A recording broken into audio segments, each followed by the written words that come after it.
नमस्कार, one India Hindi में आपका स्वागत है। मैं हूं शिवराज सिंह। उत्तर प्रदेश की नहीं बल्कि देश की सियासत में दलित राजनीति का चेहरा मानी जाने वाली बीएसपी सुप्रीमो मायावती का आज 65वां जन्मदिन है।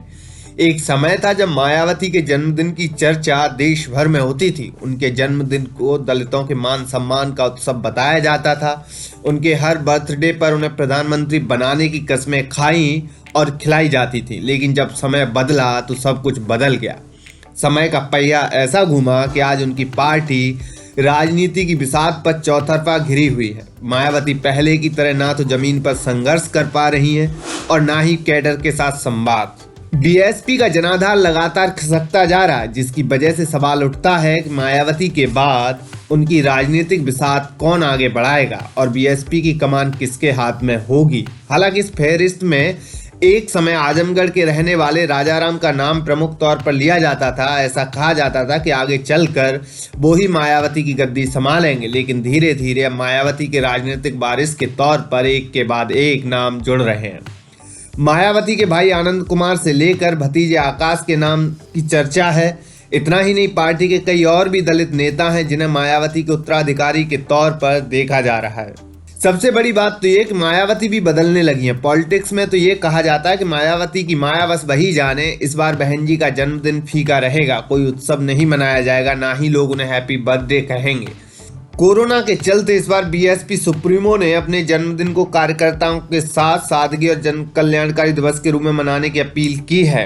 मायावती ने पार्टी कार्यकर्ताओं और समर्थकों को केक काटने से मना किया है और लोगों की मदद करने को कहा है। इस मौके पर वे मेरे संघर्षमय जीवन और बीएसपी मूवमेंट का सफरनामा किताब का विमोचन भी करेंगी। हर साल ये किताब खुद लिखती हैं और इस बार इसका 16वां एडिशन है। रोचक बात यह है कि किताब बीएसपी के कुछ खास लोगों और दलित चिंतकों को ही दी जाती है।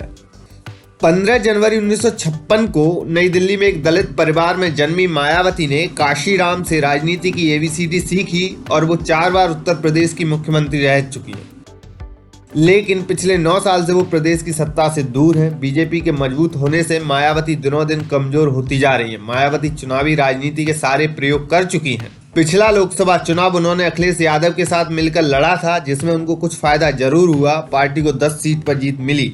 इससे पहले 2014 के लोकसभा में इनकी पार्टी बीएसपी का खाता तक नहीं खुला था। 2007 का यूपी चुनाव मायावती ने दलित ब्राह्मण समीकरण के बूते जीत लिया, लेकिन 2017 में उनका दलित मुस्लिम फॉर्मूला नहीं चल पाया। मायावती खुद अभी तक न तो विधायक हैं और न ही सांसद। अगले साल की शुरुआत में यूपी में चुनाव है। उनके सामने सबसे बड़ी चुनौती अपना राजनीतिक अस्तित्व बचाए रखने और बनाए रखने की है। इस खबर में फिलहाल इतना ही। तमाम अपडेट के लिए बने रहिए वन इंडिया हिंदी के साथ।